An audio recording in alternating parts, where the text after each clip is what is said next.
Oke, bismillahirrahmanirrahim. Assalamualaikum warahmatullahi wabarakatuh. Selamat datang teman-teman semua di online workshop Introduction to Machine Learning Life Cycle.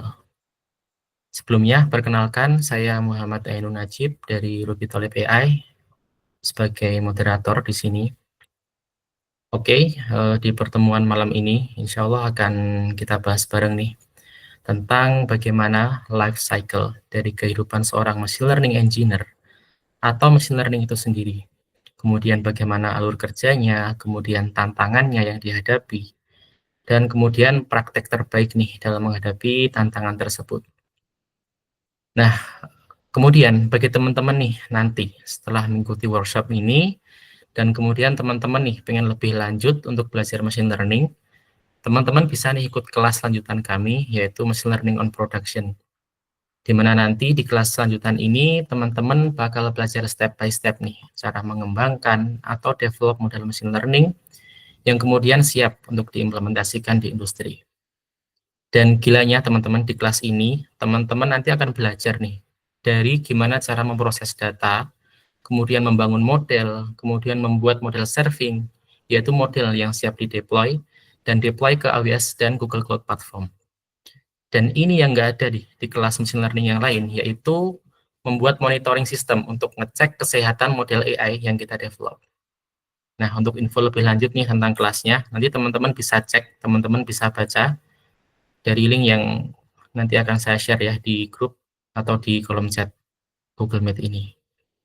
Oke, tanpa berlama-lama, kepada Mas Haikal Adhikatama sebagai pembicara pada online workshop malam hari ini, monggo Mas, kami persilahkan untuk bisa memulai. Oke, thank you Mas Najib untuk intronya. Selamat Sama-sama. malam, teman-teman. Assalamualaikum warahmatullahi wabarakatuh. Oke, sebentar aku share screen dulu. Oke, kayaknya udah kelihatan juga. Jadi, oke, pada kesempatan malam kali ini, aku pengen sharing ke teman-teman terkait Introduction to Machine Learning Life Cycle. Sebelumnya, mungkin perkenalan diri dulu. Namaku Haikal Ardhikatama. Saat ini bekerja sebagai R&D Engineer di Web Scientia. Dia merupakan salah satu company AI konsultan lah di Indonesia. Dan juga aku juga salah satu mentor di kelas yang disebutin sama Mas Najib tadi, yaitu Machine Learning on Production. Oke, jadi nggak usah lama-lama introduction-nya, kita langsung mulai aja ke materi. Wait, ini kayaknya kameraku bermasalah. Oke, nah, kita lanjut aja. Sebentar, coba. Ini kameranya. Ini. Oke, udah lanjut aja. Oke, jadi untuk machine learning system sendiri, mungkin kenalan dulu nih terkait introduction apa itu machine learning based system. Jadi ML based system itu adalah suatu sistem yang mengutilisasi machine learning model untuk membantu dalam menganalisa data dan memberikan output yang dapat membantu pengambilan keputusan. Jadi pada dasarnya dia merubah dari beberapa dua tipe data, yaitu structured data atau unstructured data, tergantung nanti pengimplementasiannya machine learning system itu seperti apa, dan dia bakal diolah oleh AI system atau machine learning system, dan outputannya itu merupakan insight yang bisa ngebantu dalam pengambilan suatu keputusan. Salah satu contoh machine learning system itu ada 4 ya, yang aku cantumin di sini. Pertama itu sebagai contohnya kayak misalkan kita mau mengoptimalkan inventory untuk penjualan di suatu store, atau juga rekomendasi produk di situs belanja online, atau misalkan kita mau melakukan otomasi pengenalan wajah menggunakan face recognition, baik itu buat absensi atau buat EKYC atau implementasi mungkin sistem pengawasan atau surveillance system di suatu gedung dan lain-lainnya. Dan juga sistem pengawasan kota cerdas, kayak misalkan kita mau mengotomasi pengen lihat nih sekiranya traffic di jalan ini padat di jam berapa, itu kita bisa mengimplementasikan machine learning system untuk membantu mendapatkan insight tersebut. Dan kita masuk ke tipe-tipe data dalam machine learning system. Nah, secara garis besar yang udah aku singgung tadi di depan, yaitu machine learning system itu dibagi menjadi dua berdasarkan tipe datanya. Pertama itu ada structured data dan juga unstructured data. Kalau misalkan structured data, jadi kita memiliki data yang berbentuk table atau tabular yang telah berbentuk nih strukturnya berdasarkan kolom dan row. Dan itu ada juga bisa kita lakukan relation dengan data yang structured data yang lainnya. Yang perbedaan dengan unstructured data, dia itu data yang nggak bisa digambarkan dalam kolom dan database tertentu, dan juga memiliki structure yang tidak tetap, meskipun mungkin ukurannya sama. Contohnya misalkan ada video, gambar, teks, dan suara. Contohnya misalkan kita ngomongin data gambar. Data gambar ukurannya misalkan 500 pixel. Nah, itu ada kemungkinan structure-nya untuk tiap-tiap gambar, meskipun dia 500 pixel, value di dalamnya itu nggak bisa kita kasih identifier lah, kayak misalkan kolom dan lain-lainnya. Seperti itu. Perbedaannya juga untuk structured data itu dia lebih required list storage, atau dalam bentuk penyimpanan dia lebih hemat storage lah dalam tanda kutip. Dan kalau unstructured data dia lebih membutuhkan storage yang besar untuk menyimpan data tersebut. Dan juga ini ada misalkan easier to manage dan protect with legacy solution, dan juga kalau misalkan unstructured data kita lebih susah memanage dan protect dengan legacy solution-nya.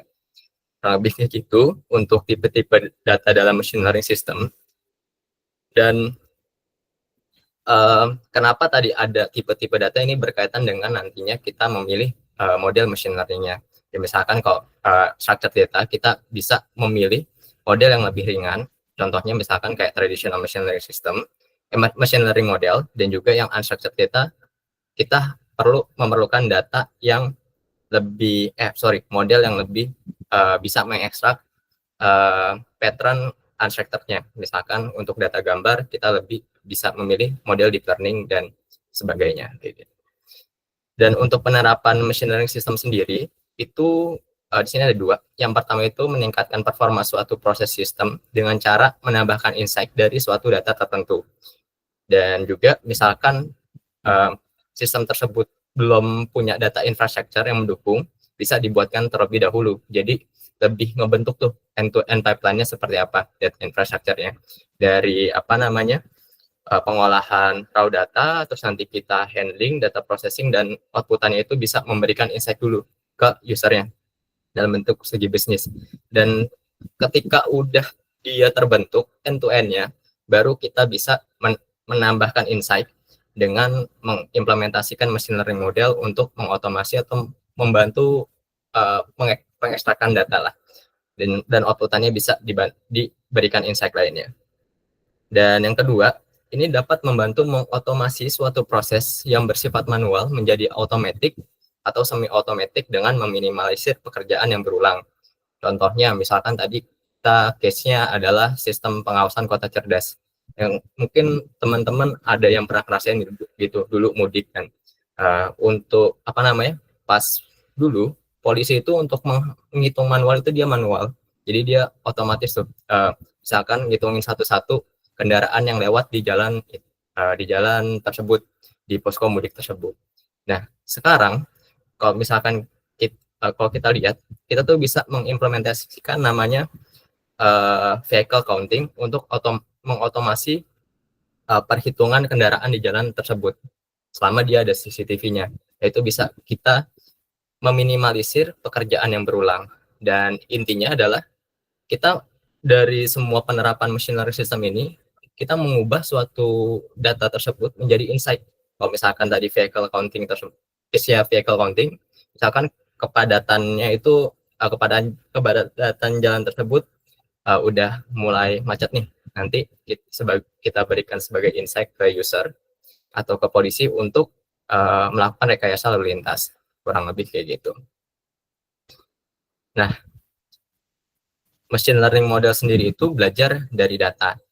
Jadi semua machine learning yang berkaitan dengan memprediksi sesuatu yang penting, dan dia kenapa bisa pintar itu karena dia bakal mempelajari pola dari dataset yang udah ada, dan setelah dia mempelajari pola tersebut baru dia bisa memprediksi ke outputan yang kita inginkan.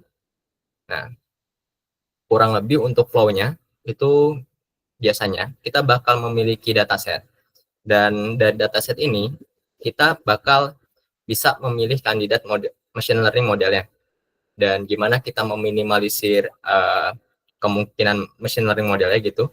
Kita bisa melihat dari tipe datanya dulu nih, misalkan datanya structured atau datanya tabular. Nah, kita bisa memilih traditional machine learning model, kayak misalkan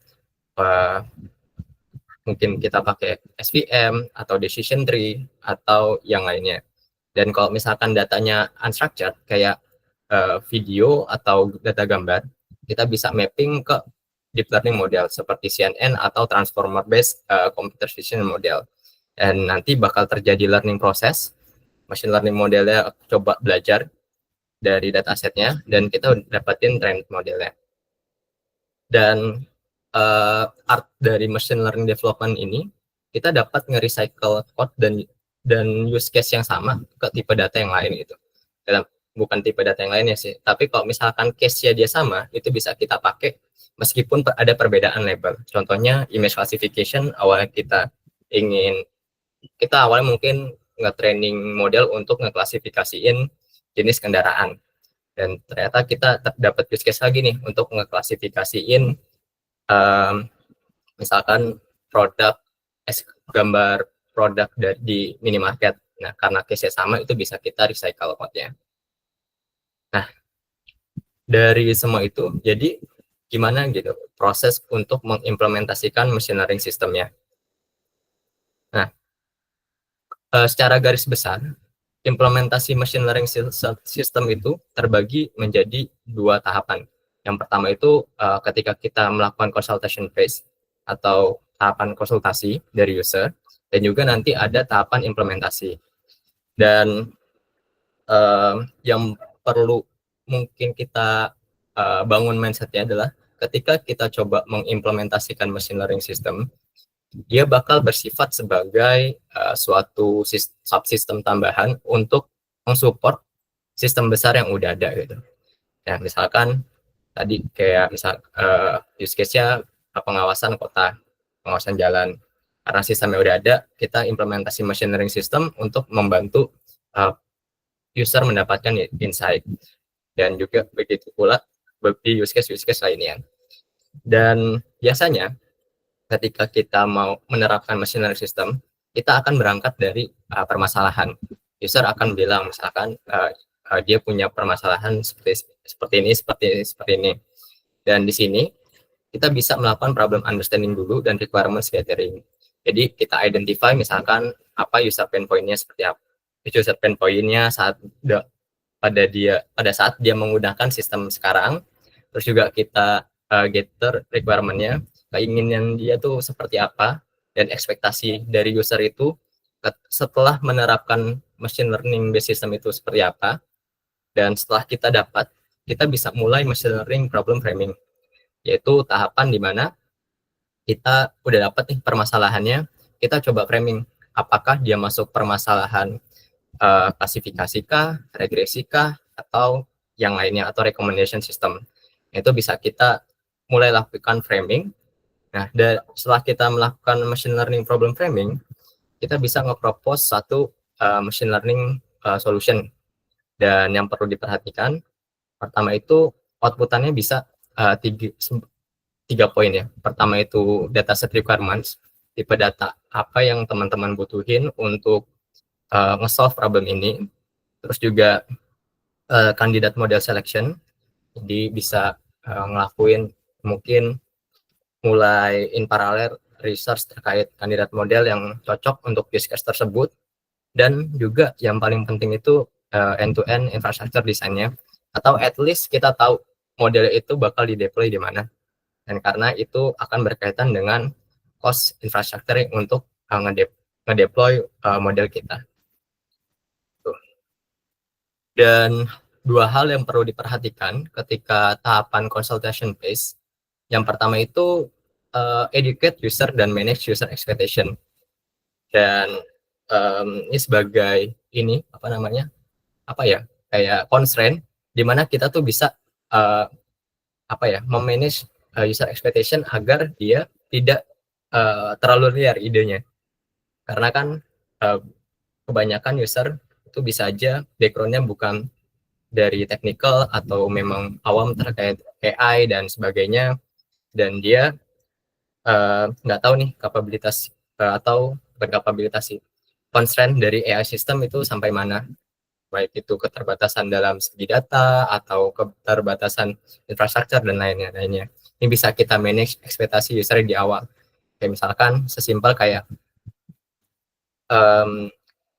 meskipun outputan yang kita kasih akurasinya bisa 99%, tapi di lapangan bisa aja berbeda gitu. Jadi jangan kita janjiin misalkan, kita bisa menghasilkan akurasi 100% ketika kita ngedevelop ini. Nah, padahal ketika kita dibawa ke dunia nyata, machine learning modelnya bonyok atau ya dia nggak perform sama sekali karena ada perbedaan antara mungkin dari segi tipe data yang ada di proses development dan juga tipe data yang ada yang actualnya seperti apa gitu. Ada kondisi-kondisi yang belum kita handle. Dan juga yang kedua itu ada cost infrastructure versus model performance. Nah, ini kita bisa mulai ngekonfirmasi nih tempat kita akan menjalankan modelnya. Apakah usernya itu ingin menghemat biaya dengan mengutilisasi perangkat mobile atau edge deployment, seperti dia mau langsung dari HP-nya itu bisa ngedetect, terus juga nanti hasilnya baru kirim ke server, jadi nggak perlu ada cost untuk ngebeli server atau cost untuk sewa server cloud-nya. Atau dia ingin ya udah permasalahan cost ini nggak masalah, yang penting outputannya itu sesuai. Ini kita bisa menggunakan server dengan spesifikasi tertentu.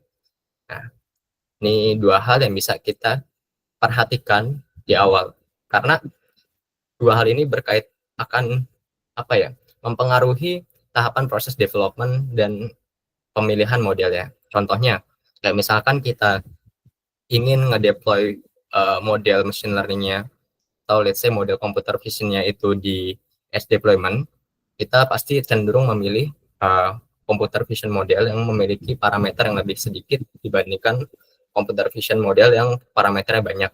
Dan kita perlu melakukan tambahan tahapan misalkan untuk nge-optimize ke atau nge-convert ke agar cocok di perangkat mobile. Entah itu kita perlu convert ke TensorFlow-Lite atau misalkan ke Onyx Runtime atau ke TensorRT dan lainnya. Dan kalau misalkan menggunakan server dengan spesifikasi tertentu, juga kita bisa lihat apakah ingin menggunakan CPU inference atau GPU inference. Itu bisa dua hal yang berbeda tuh untuk kita convert ke runtime ya, atau runtime engine-nya untuk mengoptimalkan performa dari server tersebut. Nah, ini di tahapan consultation phase. Setelah kita dapat dari problemnya seperti apa, dataset yang kita butuhkan seperti apa, kandidat model dan lain-lainnya, kita bisa masuk ke tahapan yaitu implementation phase. Nah, di tahapan ini bakal ada kurang lebih ya itu 1 2 3 4 5 ada 5 proses. Yang pertama itu dataset acquiring dan collection, dan juga di sini kita bisa ngelakuin dataset cleaning.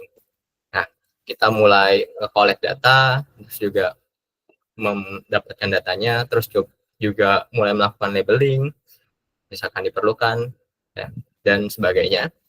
Dan setelah kita udah dapat nih raw datanya, kita bisa nge-preprocess, baik itu kita cek misalkan kalau dataset tabular, kita cek apakah dia memiliki missing value atau enggak, terus juga kita cek correlation antar table ya seperti apa, apakah dia mendukung nih terkait feature kolomnya yang kita inginkan untuk memprediksi target kolomnya, apakah dia ada korelasi positif atau negatif dan sebagainya.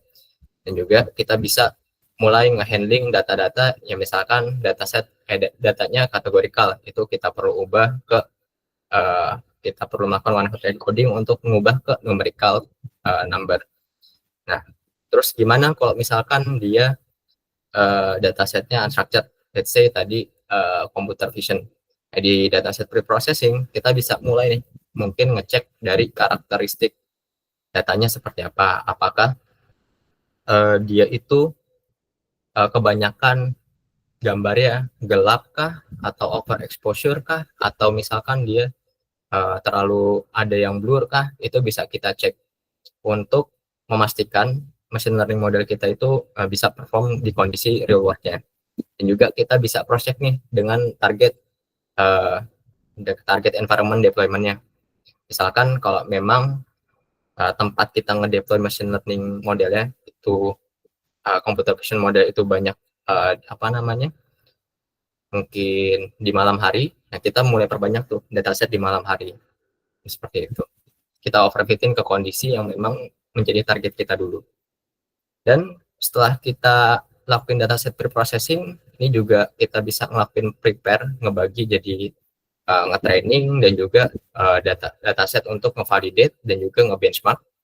Dan untuk pembagiannya itu ada yang bilang 90% untuk training, 10% untuk testing.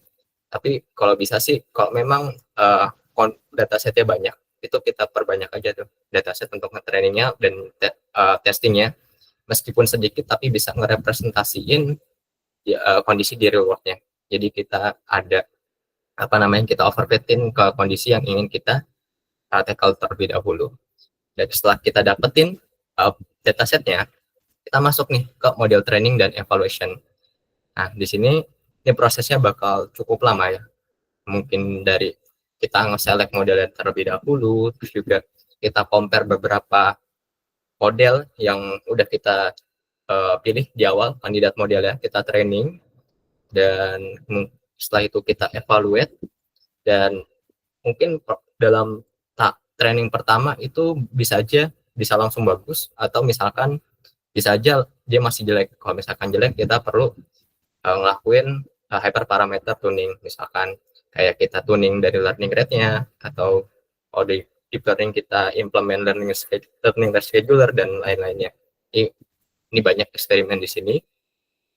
Dan setelah kita dapat nih model yang paling bagus gitu dari proses training dan evaluasi ini, sebenarnya sebelum ke deployment ini bisa aja kita ngelakuin tahapan nge-optimize model ya, misalkan nge-convert ke specific runtime sesuai dengan tempat kita ngedeploy, dan setelah kita convert tersebut baru masuk ke tahapan model deployment.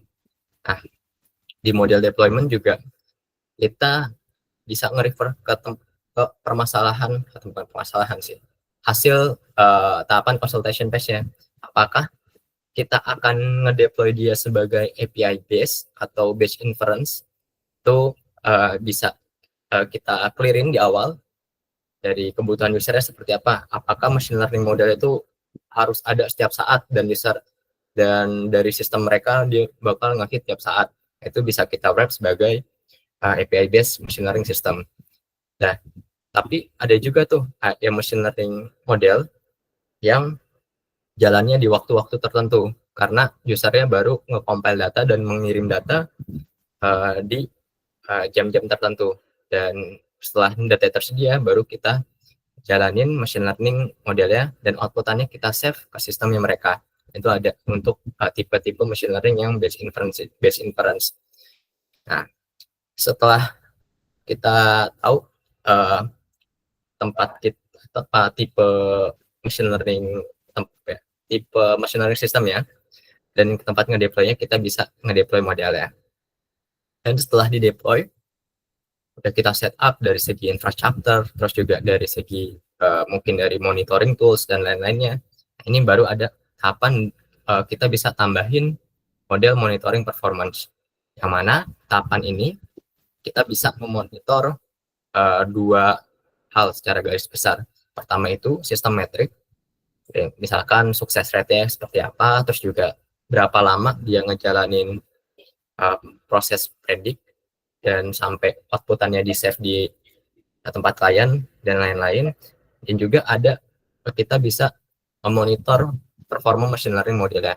Ini kita bisa ngecek dari segi uncertainty score-nya. Kita cek nih seberapa ragu model ini terhadap prediksinya sendiri gitu. Nah, setelah kita cek dan outputan yang dengan uncertainty score tinggi itu bisa kita masukin balik lagi ke tahapan awal, kita bisa machine learning modelnya.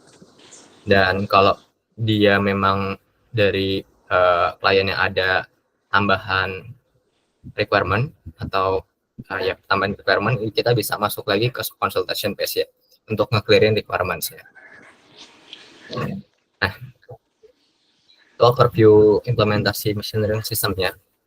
Dan di sini juga ada hidden technical debt in machine learning system. Jadi mungkin kebanyakan kita banyak misalkan di riset sih, di tahapan development kita fokus ke machine learning code-nya aja. Kayak kita gimana nge-develop model yang bagus, terus kan juga nge-tuning modelnya dan lain-lain. Tapi untuk nge-implementasiin end-to-end-nya tadi yang udah sempat disinggung juga, ada banyak beberapa proses yang nggak kelihatan tapi penting. Kayak misalkan serving infrastructure, monitoring, metadata management, feature engineering, dan lain-lainnya. Dan juga challenge ketika kita nge-development machine learning system itu dari segi kualitas data itu sendiri. Karena ketika datanya itu kurang bagus, dari awal mungkin dia sudah banyak missing value, sudah banyak missing value, atau dari outputannya aja udah salah, ada mislabeling dan lain-lainnya. Outputan dan performa machine learning modelnya itu udah pasti kurang bagus. Karena dia tuh kayak makanan gitu. Jadi misalkan makanannya bagus, performanya bagus. Tapi kalau misalkan makanan jelek, performanya kurang bagus. Dan juga ini ya mungkin teman-teman ada beberapa yang udah sempat lihat ini. Jadi kalau di tes saya sendiri yang dulu, dia kayak banyaknya itu dia memperbanyak variasi dari datasetnya untuk tackle kondisi di real world-nya. Gitu. Nah, challenge yang lainnya ketika kita ngedeploy machine learning system, ini ada dua bagian. Ketika kita bisa nge-utilize server yang lebih tinggi, berarti kita bisa pakai model yang lebih canggih lagi, atau parameternya lebih banyak, atau yang lebih berat lagi. Dan dia pasti bakal lebih bagus gitu dalam mengekstrak pattern datanya. Tapi juga harus diinfokan ke user ketika nanti di deploy, ini ada otomatis dari segi cost infrastrukturnya bakal naik nih. Nah, tapi kalau misalkan kita turunin spesifikasi tempat kita ngedeploy, kayak tadi misalkan ngedeploy di mobile, berarti kan kita bisa ngereduce ini cost untuk nge-servingnya, tapi juga ada trade off di mana modelnya juga bakal berkurang. Nah, challenge-nya itu adalah gimana caranya kita menemukan titik optimal ya antara performa, terus juga dengan spesifikasi server, dan juga dari segi dari cost itu sendiri. Dan ini harus kita infokan ke user ya, gitu kan. Atau kalau misalkan teman-teman mau implementasi machine learning system di tempat kalian, itu juga harus dilihat dari segi cost-nya. Karena untuk ke deploy biasanya kan kita perlu GPU, dan GPU itu pasti mahal. Nah, kalau misalkan teman-teman mau alternatif ya, kita bisa aja pakai CPU, tapi performa dari segi pemrosesannya itu bakal berkurang jauh. Dan kalau misalkan mau ditekan lagi ke edge, misalkan mau pakai Jetson Nano untuk deployment, atau pakai Raspberry Pi, atau mau ngedeploy di mobile langsung, berarti kan itu ada trade off di mana model yang kita pilih itu udah cocok lah support ke device-device tersebut gitu. Dan juga challenge ketika kita maintaining performance machine learning system itu ada dua. Yang pertama ada data drift dan juga ada concept drift. Kalau data drift itu misalkan dari awal proses training kita udah dapat nih performa atau bond derivative-nya yang bagus di training data. Dan nggak lama seiring dengan berjalannya waktu, modelnya mulai mengalami penurunan performa karena variasi data yang makin banyak. Dan ada mungkin aja orange class yang sebelumnya dia di sini bisa pindah ke blue class-nya kayak gini. Contohnya, misalkan kita ngedep kasusnya di apa ya? Ini deh, image classification dari produk. Misalkan kita mau klasifikasikan produk-produk yang ada di minimarket gitu. Karena banyak tuh varian susu, varian minuman, varian sabun, sampo, dan lain-lainnya. Nah, case-nya ini awalnya dia bisa ngeklasifikasikan produk-produk tersebut. Dan tiba-tiba ada kemasan baru yang mirip dengan kelas yang biru. Nah, ini kan mulai ada data drift nih. Itu bisa kita mulai gather datanya, kira-kira data yang yang mulai berpindah ini, kita mulai gathering lagi, dan kita bisa update modelnya berdasarkan data tersebut. Atau misalkan ada konsep drift yang benar-benar ini udah nggak karuan lah. Jadi misalkan ada kemasan baru dan semuanya mirip dan berbeda gitu, tiba-tiba berubah 100%, nah itu bisa ini bakal langsung impact-nya gede nih ke machine learning system kita, dan itu kita perlu buru-buru update machine learning modelnya dengan data terbaru ini. Dan untuk mengenabler semua proses tersebut, ini ada terms di mana nama itu machine learning operation. Jadi MLOps ini adalah suatu gambaran bagaimana machine learning system itu dibuat, di-maintain, di-deploy, di-maintain, balik lagi ke tahapan gather data, develop lagi, deploy lagi, dan seterusnya. Jadi ini ada eternal node-nya. Dan secara garis besar dia kebagi menjadi dua sebenarnya, yaitu machine learning environment di data dan machine learning, dan juga di bagian DevOps-nya. Yaitu gimana caranya kita segi engineering dan engineering practice ya. Nah, kita bakal coba masuk ke masing-masing bagian dan apa aja sih yang bisa kita implementasikan dan objektif dari masing-masing bagian ini. Yang pertama itu, ini ada bagian data ops objektif. Ya, tujuan dari dataset operation ini adalah, intinya adalah dia mengorkestrasi proses untuk memproses ulang data dengan pemahaman yang sama terhadap karakteristik dataset agar sesuai dengan kebutuhan bisnis, terus juga mempercepat proses pengiriman karakteristik dataset, dan juga mengkurasi kualitas dataset. Intinya ini lebih kayak gimana caranya kita make sure datanya itu bagus lah untuk kita training modelnya. Dan gimana implementasi dari dataset ops-nya? Ini pertama kita bisa tadi ngelakuin mungkin aja dari quality checking dari dataset, terus bisa kita lakuin dataset versioning, dan juga kita bisa ngebuat fitur store untuk nyimpan fitur yang sama, agar kalau misalkan tiba-tiba ada mungkin aja model yang punya memerlukan fitur yang sama, itu bisa kita ambil langsung kayak gitu. Dan tahapan yang kedua, setelah datanya udah jadi nih, istilahnya ini kita coba prepare dulu dengan bahan-bahannya untuk dia di training. Setelah bahannya jadi bahannya bagus nih, udah di prepare, itu masuk ke tahapan model ops yang tujuannya sendiri itu ada 3. Pertama itu mengoptimalkan proses pengelolaan ML model life cycle ya. Terus juga support operation yang scalable dan reliable dalam model development.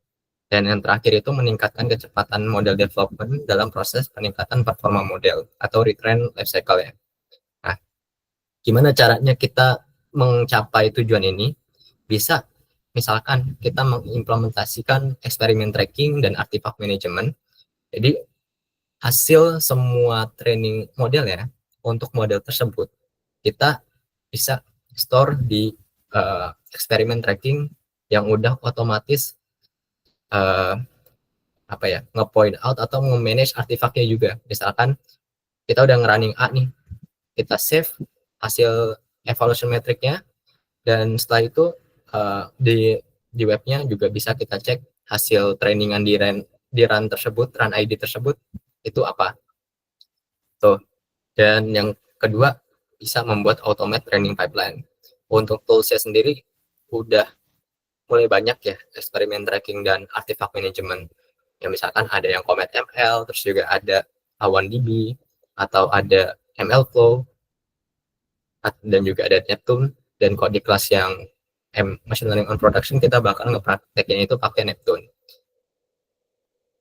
Oh ya, untuk yang tadi, dataset versioning itu tools yang bisa teman-teman pakai, itu ada namanya divisi, atau misalkan untuk case-case tertentu, misal computer vision, contohnya computer vision, misalkan teman-teman pakai platform anotasi langsung kayak RoboFlow, dia juga udah nge-support tuh dataset versioningnya di webnya mereka.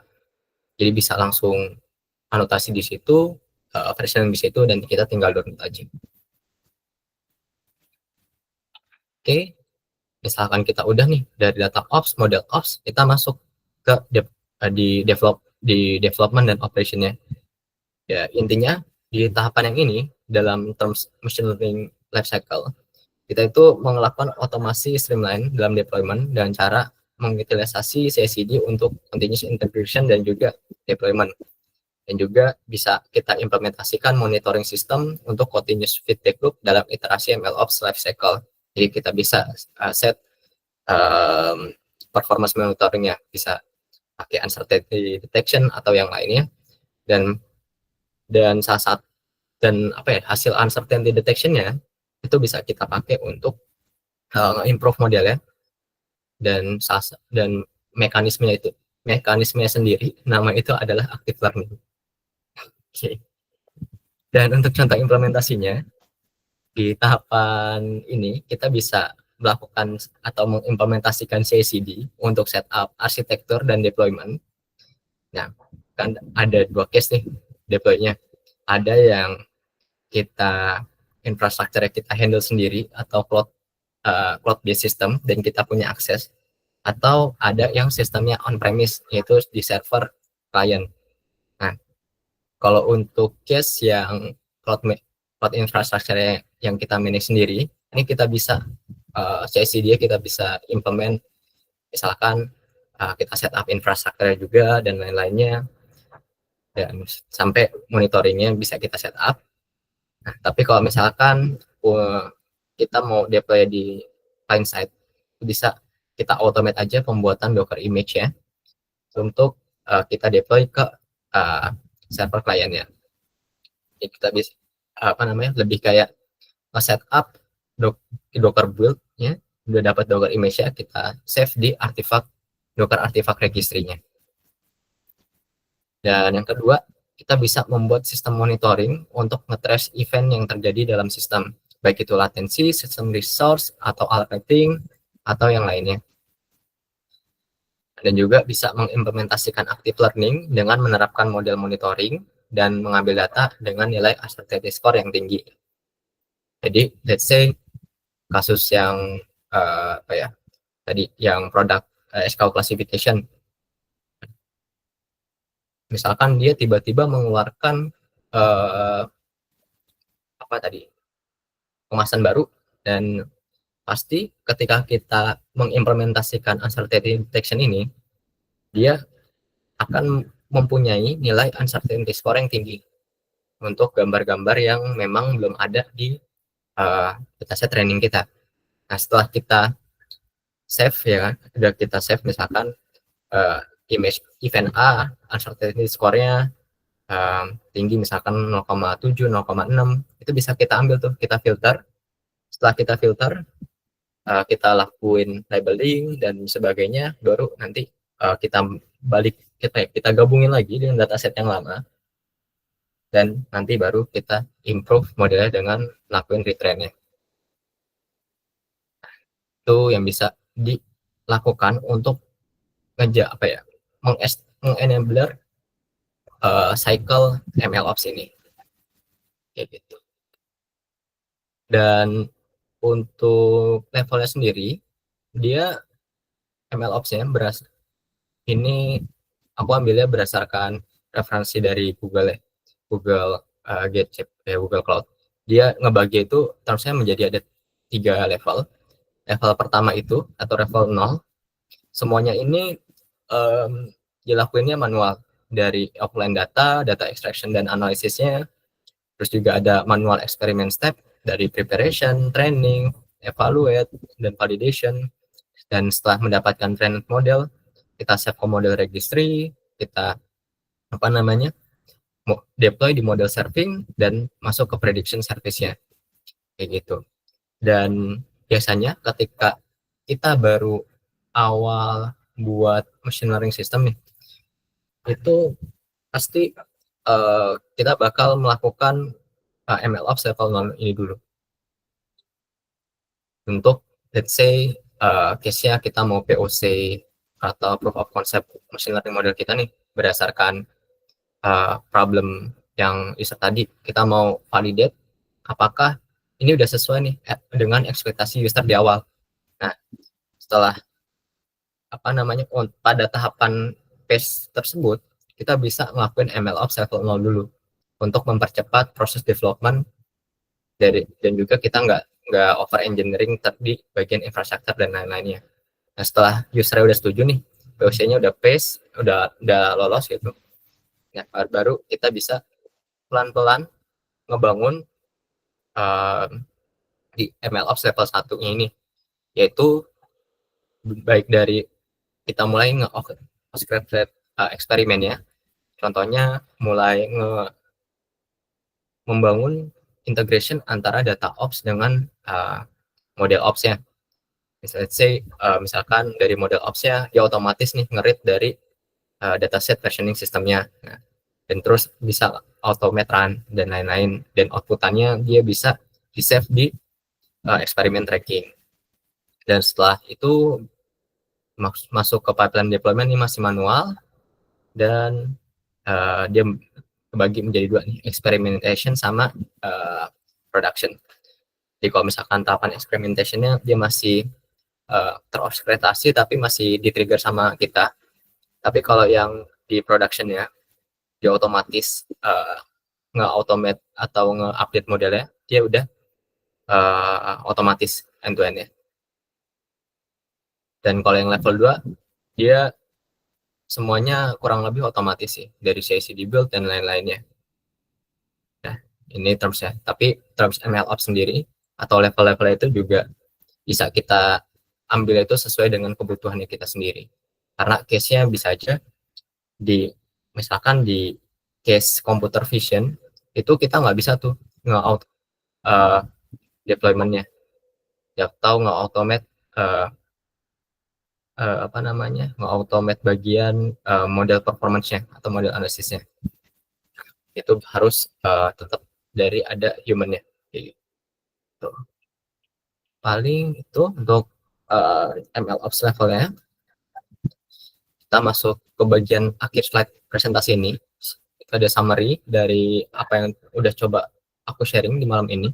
Itu ada tiga poin penting sebenarnya. Pertama itu, machine learning system itu adalah salah satu lapisan dari bisnis proses yang udah ada dan bertujuan untuk meningkatkan proses bisnis tersebut dengan insight dari data yang tersedia.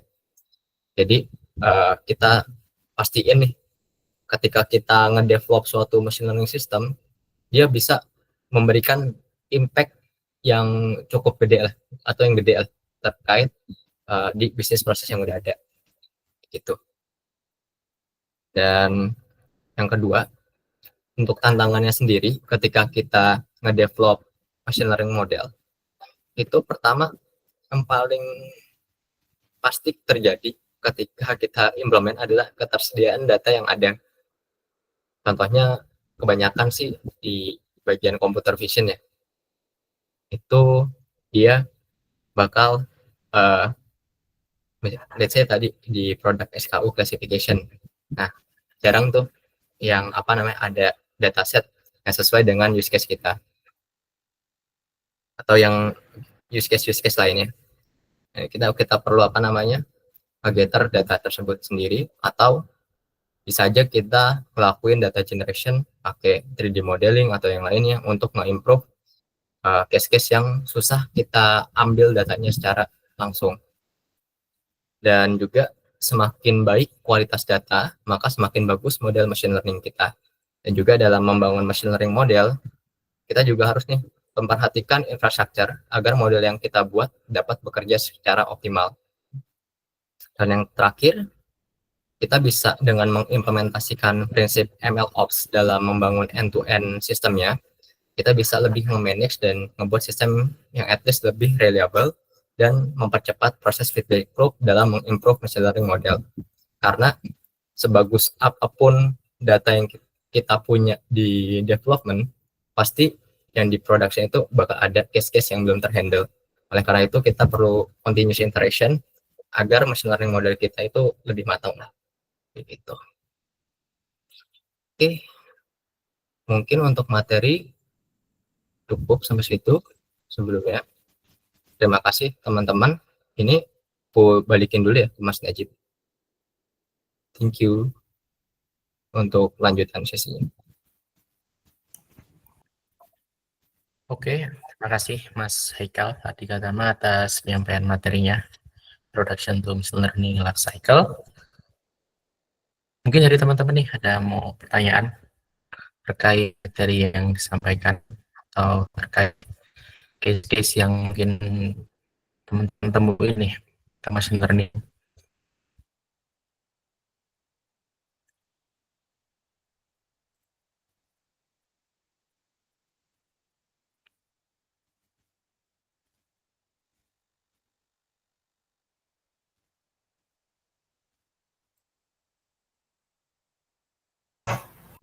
Dari teman-teman kalau ada yang ingin bertanya, monggo bisa via chat atau langsung angkat tangan aja.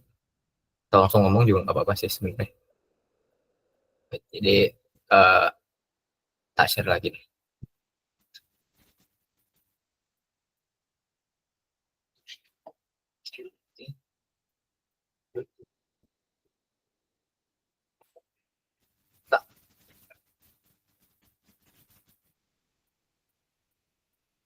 Oke, oke, udah mulai masuk pertanyaan.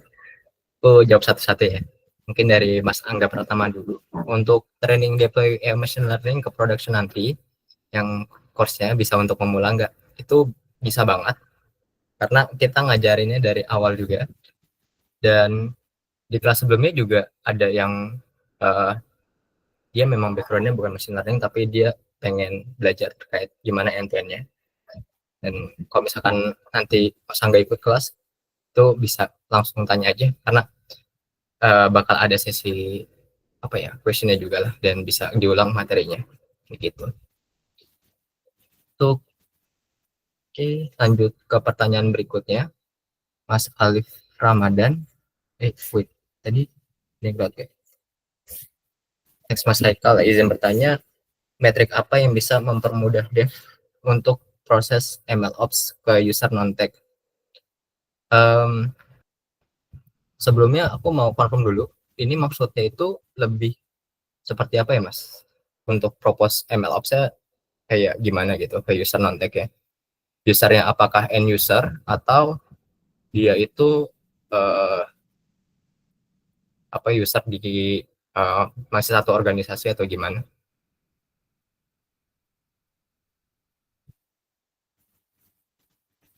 User internal Mas. Oke, oke. Metrik yang bisa mempermudahkan dev. Jadi ini bisa ini sih kalau dulu ketika aku coba nge-propose MLOps di company-ku sebelumnya,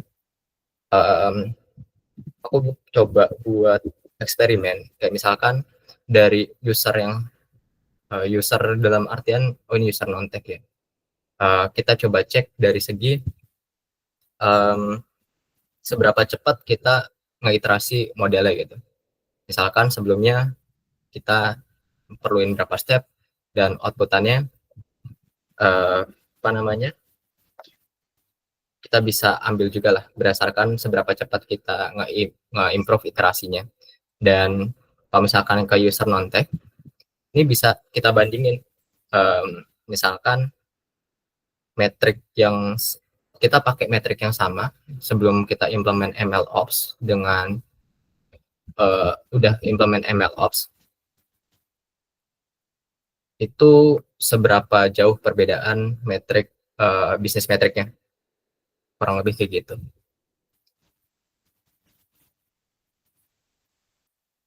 Mas Alif, ini benar gak ya aku nangkep pertanyaannya? Oh, oke. Okay. Oke, okay, thank you.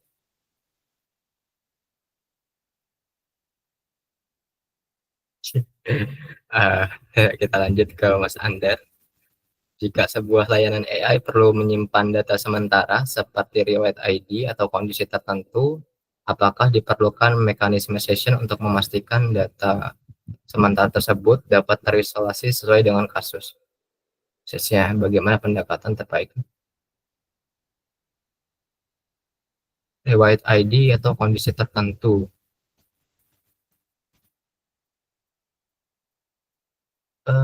Misalnya CCTV yang Oke. Untuk pertanyaan Mas Andar, ini berarti lebih kayak ketika ada sistem multiple CCTV gitu ya, di mana kita mengimplementasi hal tersebut ya.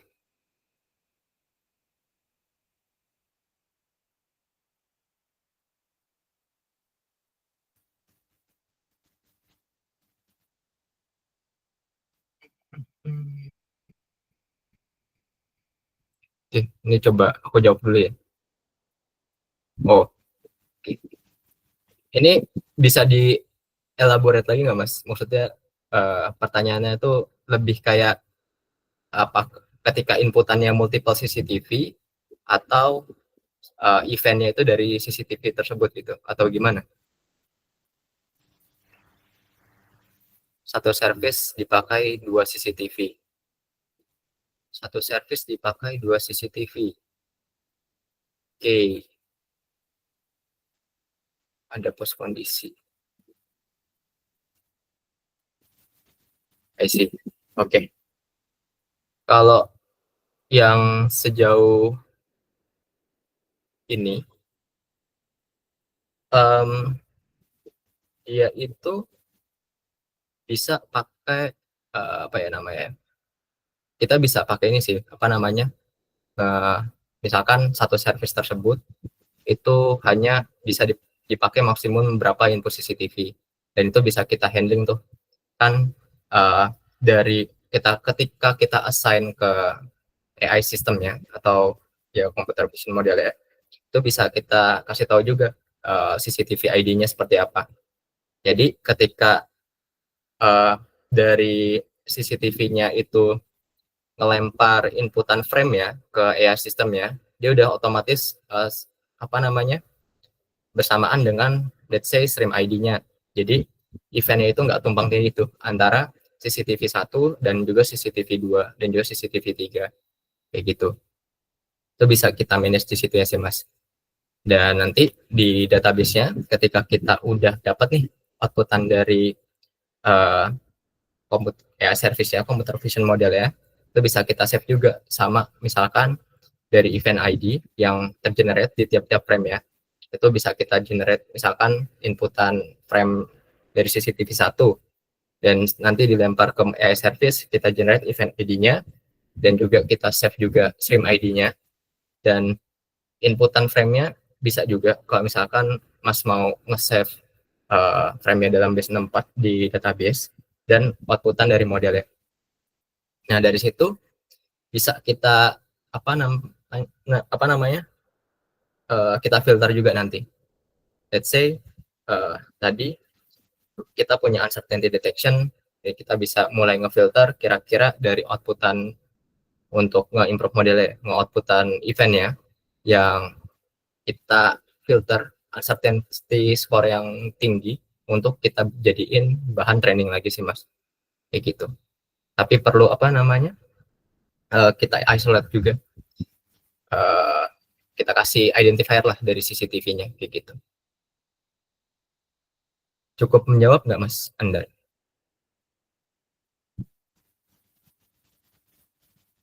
Oke, sama-sama. Kalau nge-track, untuk nge-track ID vehicle, ini dia kan bisa kita rangkai lagi dari stream ID-nya tadi. Misalkan vehicle A, vehicle udah stream ini di CCTV 1 gitu. Nah, selama dia masih ada di frame-frame input yang di-input ke AI sistemnya, itu outputannya bisa kita bisa kita visualisasiin lagi lah di layanan streaming dari CCTV tersebut kayak gitu.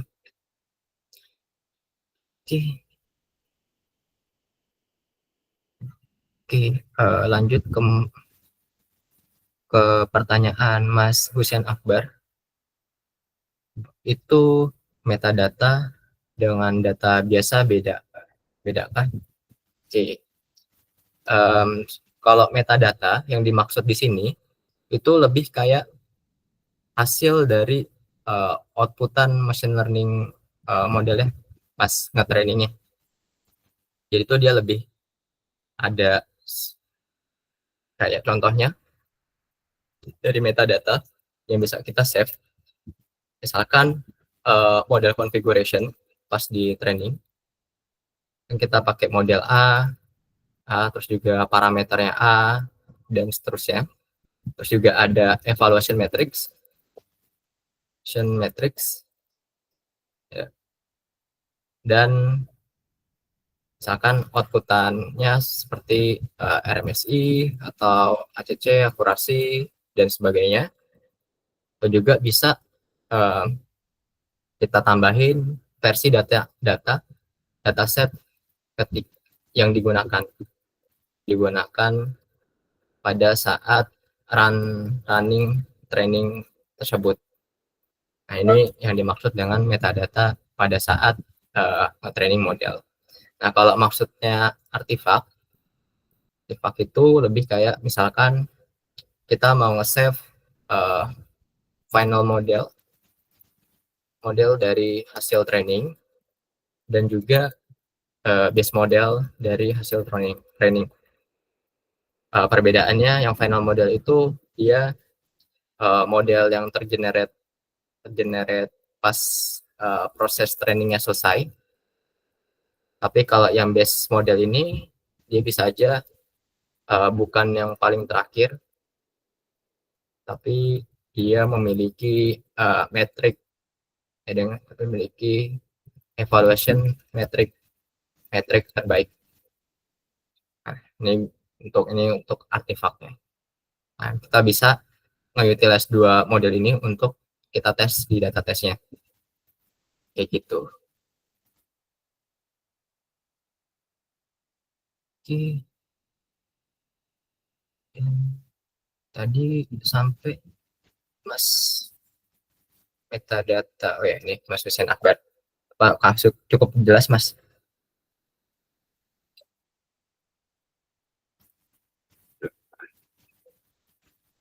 Oke, sama-sama. Oke, lanjut ke Mas Angga Dwi. Saya lihat ada deployment.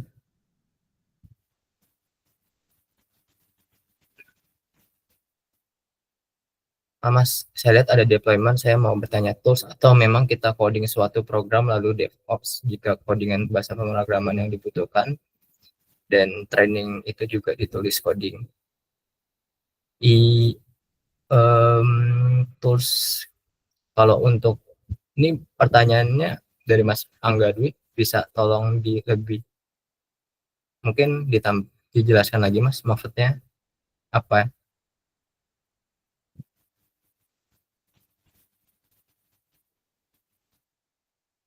Atau mau open mic juga nggak apa-apa, biar lebih jelas. Enak. Apa kayak Mas? Oke. Untuk ML itu, untuk ML-nya sendiri itu tetap perlu coding, tergantung sih apakah mau langsung pakai tools yang udah ada yang bisa nge-automate training, itu bisa aja. Tapi yang common case itu kita perlu nge-code sendiri. Dan untuk bahasa pemrograman yang biasa dipakai untuk development atau di bagian model development sini, ya, sini ada model training dan evaluation, itu kita biasanya pakai Python, karena framework dari machine learning modelnya sendiri itu banyak kan dari Python. Ini dari acquiring, collection, preprocessing itu biasanya pakai Python.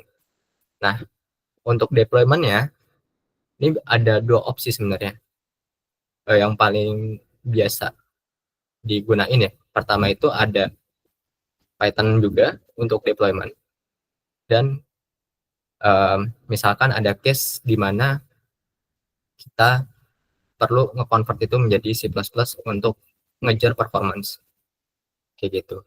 Tapi case-nya tergantung tadi apakah mau ngincar dia performance cepat gitu, atau sebenarnya kalau pakai Python itu nggak apa-apa gitu. Untuk frameworknya sendiri, untuk development itu untuk classic machine learning itu bisa pakai scikit-learn. Ada juga XGBoost, GetBoost,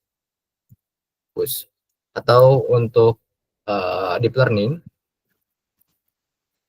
tradisional itu kita pakai biasanya ada dua, yaitu PyTorch dan juga ada TensorFlow.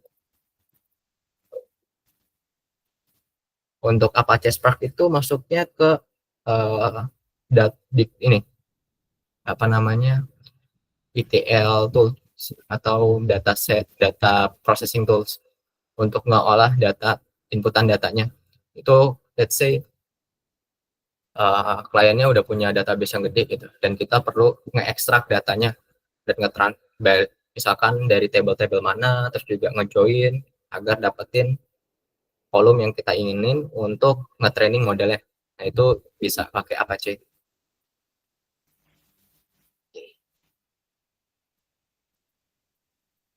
Oke. Seberapa penting ML dibutuhkan di bidang keuangan? Baik lagi tergantung dari problemnya. Dan ketika kita udah tahu dari problem apa yang mau di-solve dan kita tahu benefitnya di awal yang untuk nge-leverage sistemnya, itu bisa kita bisa tahu nih positioning machine learning system kita tuh di mana. Contohnya di bidang keuangan ya.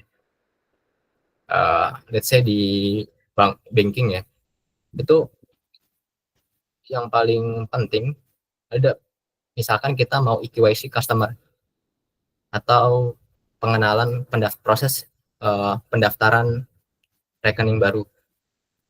Nah, itu kan sekarang udah ada, kita perlu pengenalan wajah, kita perlu foto sama KTP dan lain-lain. Itu juga salah satu penerapan machine learning system. Nah, misalnya di belakang layarnya, itu bisa aja ngecek gimana dari segi track record keuangannya atau credit score-nya seperti apa dan lain-lain. Itu bisa diimplement kayak gitu. Untuk ini balik lagi ke atas, kita move dulu ke pertanyaan selanjutnya dari Mas Adi. Apakah ada prasyarat basic knowledge untuk mengikuti course? Prasyaratnya sejauh ini belum ada sih, Mas. Paling kalau misalkan dari Python, at least ngerti terkait Python. Tapi kalau dari segi statistik dan lain-lainnya, itu nanti bisa dibantu kok. Misalkan di tahapan-tahapan awal ada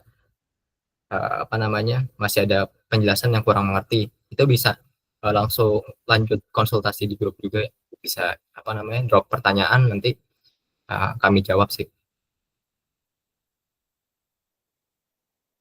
Oke. Untuk Mas Diki, di iklan paket yang dipelajari ada input LM di machine learning-nya. Diterapkan bagaimana soalnya? Kan lebih ke NLP ya. Ini dua kelas yang terpisah, Mas. Ya, jadi ada machine learning on prod sama LLM on prod. Nah, itu dua kelas yang terpisah. Tapi kalau di sini kita lebih belajar terkait gimana develop machine learning-nya dan use case-nya yang bakal kita pakai tuh klasifikasi sentimen analisis gitu dari Twitter, dan nanti dari inputan, terus juga preprocess, dataset versioning, cara nge-training model, dan outputannya di deploy di GCP atau AWS, dan nanti implement monitoring system juga sih. Dan kalau LLM on prod itu beda lagi, dia lebih ke fokus ke large language model ya, kayak gimana nge-develop transformernya dan lain-lainnya. Ini apakah ada batasan untuk input dataset? Apakah semakin banyak dataset berimpact ke performance dan membutuhkan resource lebih besar? Batasannya ya, itu lebih ke batasan performance mesinnya sih. Kalau misalkan inputnya semakin banyak, berarti kan kita perlu uh, spek yang lebih tinggi nih untuk ngeprosesnya.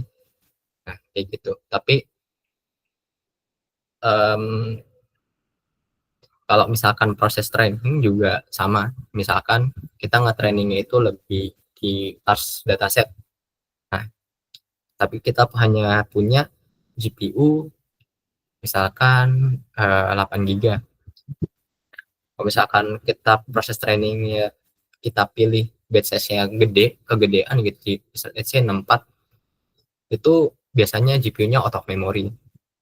Jadi batasannya lebih ke uh, specification server sih, baik itu untuk training dan juga ngolah data. Itu dari Mas Ismail. Lanjut ke Mas Givari.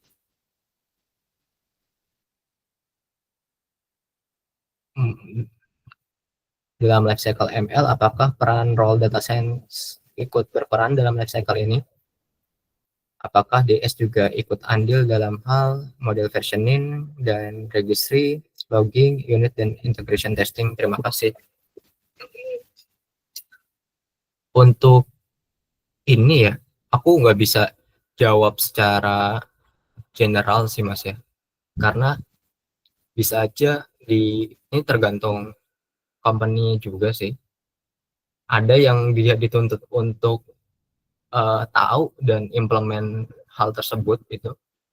Ada juga hal tersebut itu udah dihandle sama yang lainnya gitu, yang spesialis di hal tersebut.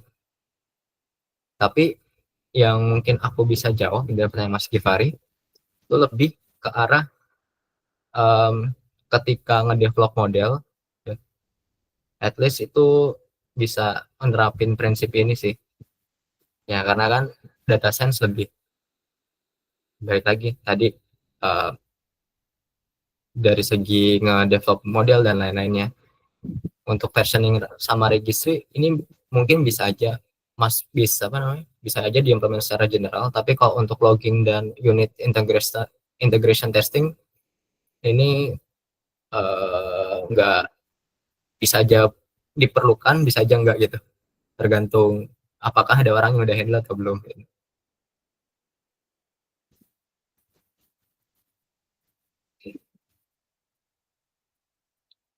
Oke, lanjut dulu ke pertanyaan Mas Astu. Apakah produk Abang bisa menyaingi mengalahkan solusi perusahaan luar yang sedang banyak seperti AI Router atau AI-nya AWS, Alibaba Cloud, Azure, ataupun yang seperti dimiliki Northvolt dan lain-lain? Oke. Okay. Untuk ini pertanyaannya rada out of context sebenarnya, tapi coba aku jawab dulu. Untuk mungkin ini sebenarnya lebih cocok ditanyakan ke Mas Rubia langsung gitu, karena kalau yang saat ini itu lebih kayak apa namanya, sharing terkait apa namanya, machine learning ops gitu. Ya, kalau untuk produknya sendiri kan di Ruby Talk ini lebih kayak nge-consult dan juga ada cost-nya gitu. Gitu. Oke.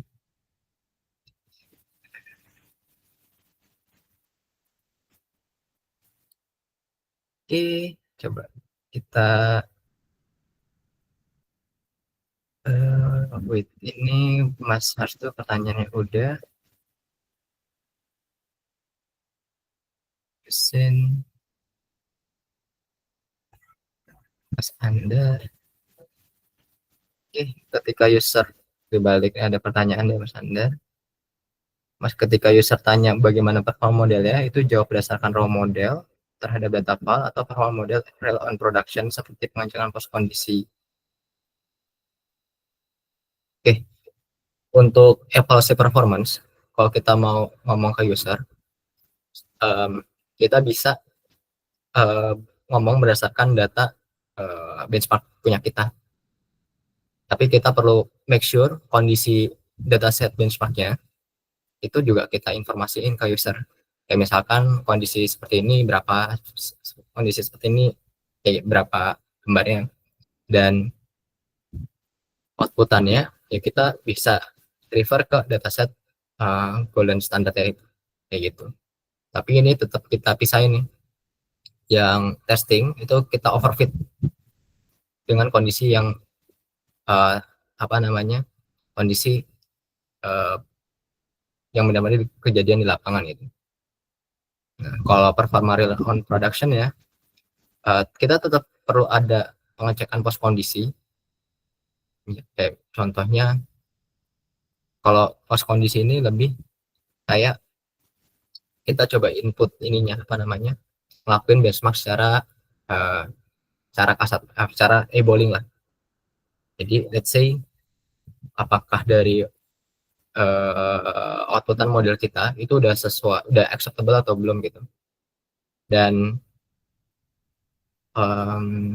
user untuk mengecek hal ini bisa internal user dulu yang ngomong langsung ke klien kayak gitu, bisa.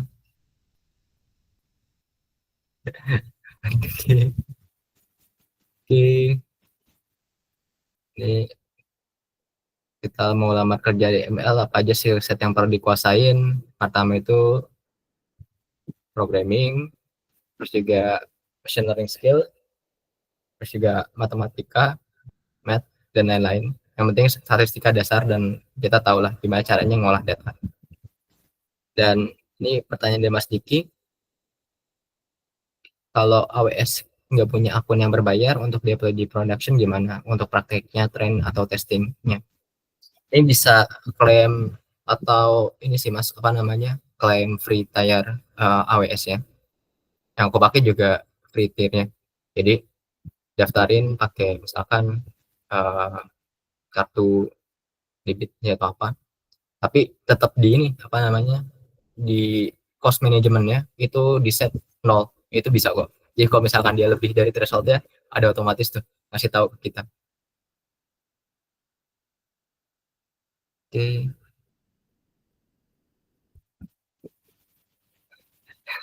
Wah, ini enggak, aku nggak bisa jawab nih dari Mas Andar yang lebih tahu ada job carry atau enggak. Kalau dari Mas Farhan, apakah ada perbedaan dengan MLOps pada cloud environment seperti GCP dibandingkan dengan sistem MLOps yang kita bangun sendiri? Oke. Ini kurang lebih ya, dari prinsipnya tuh sama sih Mas. Objektifnya ya, aku ngomong objektif tiap masing-masing proses. Ya, misalkan data ops, terus juga model ops dan lain-lainnya itu sama. Tapi yang perbedaannya, kalau kita bangun sendiri ya dari awal ya, effortnya lebih banyak aja sih, dan itu lebih sesuai dengan kebutuhan kita. Dan kalau misalkan memang kita juga bisa mix sih, apa namanya, kalau dia udah di provide dari cloud environment ya, dan ternyata itu keuntungannya, balik lagi kalau ngomongin cloud itu kita coba cek dari return on investment ya. Kita coba cek apakah dengan kita bayar service tersebut itu bisa mempermudah hidup kita gitu, lebih cepat daripada kita ngedeploy nggak tahu ngedevelop dari awal. Nah, itu ada dua trade off-nya tuh. Itu bisa di mix sih. Pasti ada perbedaannya. Tapi kita bisa kita bisa menyesuaikan lah dengan use case yang kita mau solve.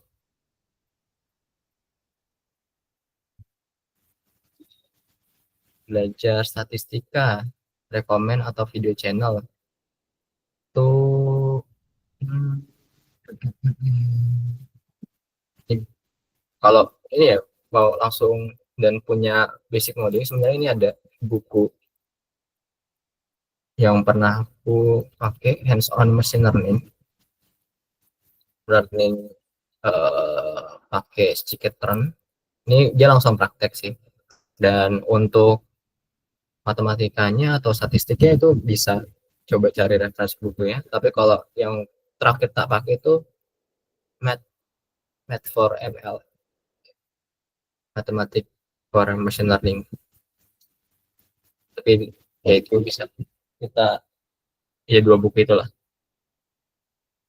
Oke, mungkin itu jawabannya.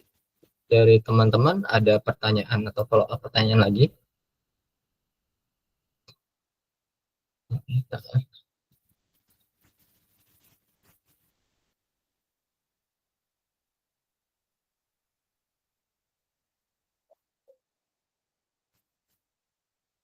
HTML. Tips buat bisa memahami arsitektur sebuah model gimana, Mas?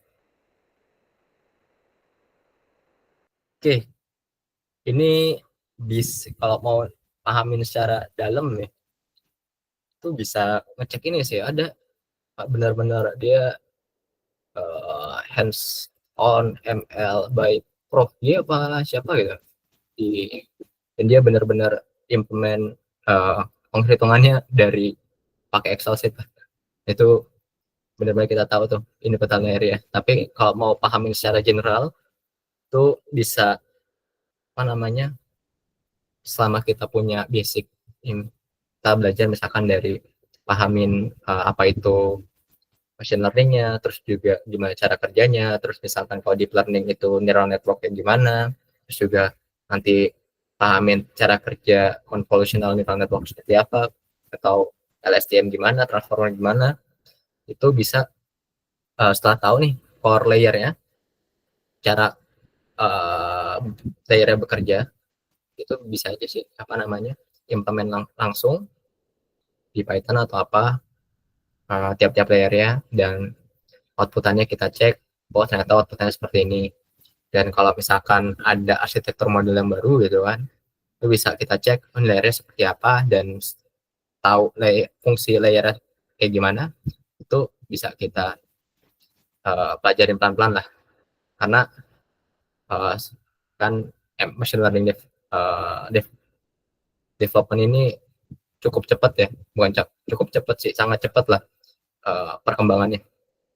Jadi uh, bisa berdasarkan use case aja gitu. Waduh, waduh, kalau misalkan gaji ML yang mau data yang jujur nggak tahu ya. Saya susah, tergantung company lagi. Kalau dapat yang bagus, silahkan, dan tergantung gimana kalian nego gajinya kayaknya. Kalau di industri itu kebanyakan pakai tools ya, jarang yang bikin from scratch. Untuk modelnya itu lebih ini sih, nggak pakai tools juga sih, tapi kita tetap nge-training from scratch ya. Datanya kita sesuaiin. Tapi kalau modelnya itu, karena kan kalau nge-develop layering by layer sendiri, eksperimen itu costly. Jadi kita bisa nge-refer ke paper yang udah nge-tackle hal serupa, modelnya ada, kita coba implement di use case kita. Ini trial dan error aja sih.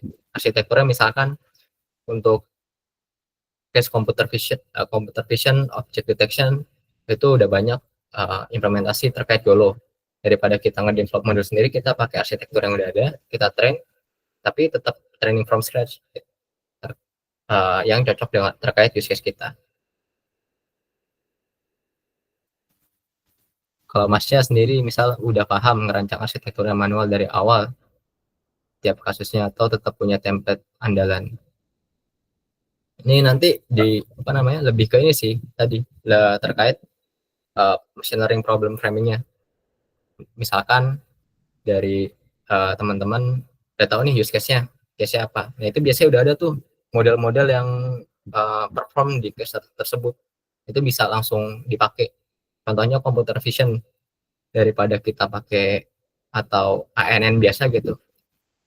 Ya, ya biasanya untuk model computer vision case-nya image classification ya.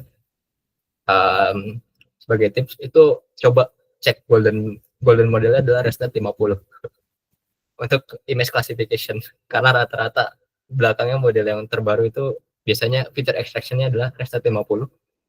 Nah, itu bisa dicek. Nah, dari outputannya misalkan udah oke, atau mau cari referensi yang lebih apa namanya lebih oke lagi nih, lebih sesuai lebih kecil, nah itu bisa aja pakai efficientnet dan lain-lain. Tapi kalau untuk object detection dan mau nge-training dari awal itu udah pasti teman-teman pakai YOLO aja, itu karena lebih ringan dan lain-lainnya cocok untuk use case ya.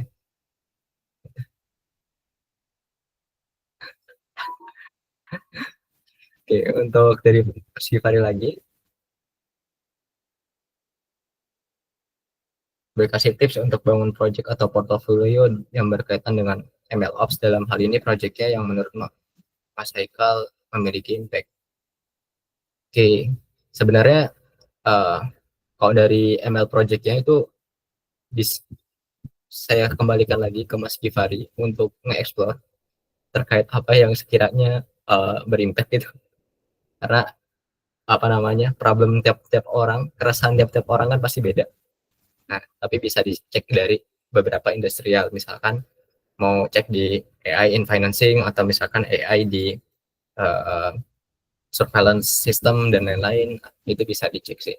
Dan nanti baru pelan-pelan bangun MLOps-nya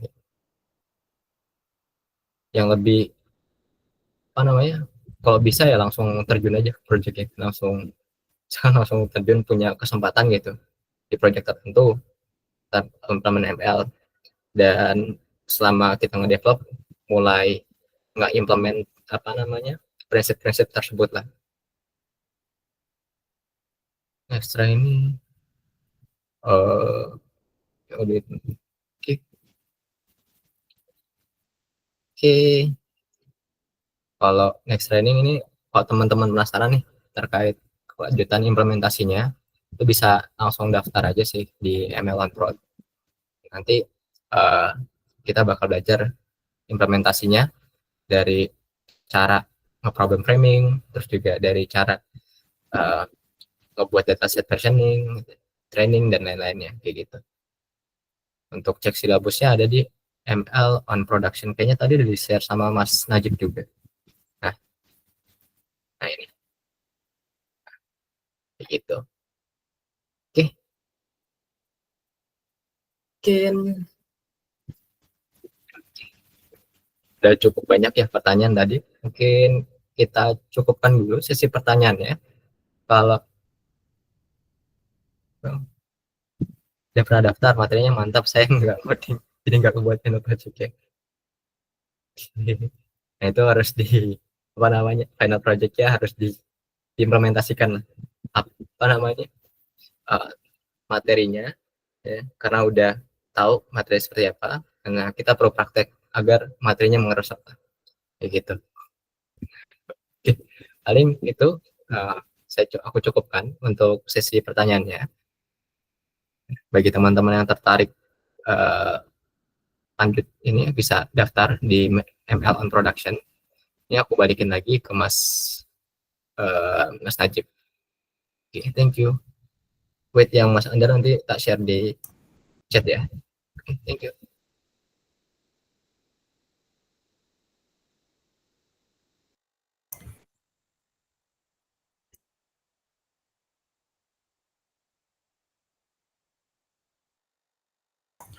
Oke, terima kasih Mas Haikal Adikatama atas penyampaian materinya dan juga udah jawab ini pertanyaan dari teman-teman semua terkait machine learning secara umum ya.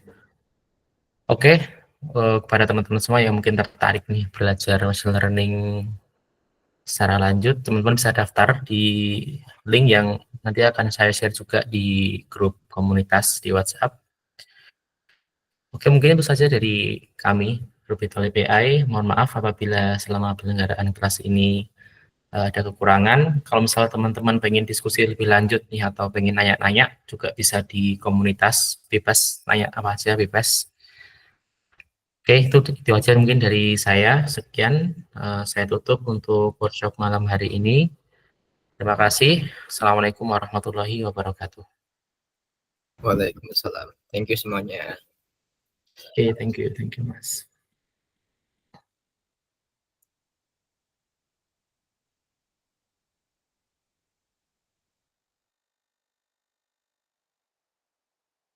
Waalaikumsalam warahmatullahi wabarakatuh.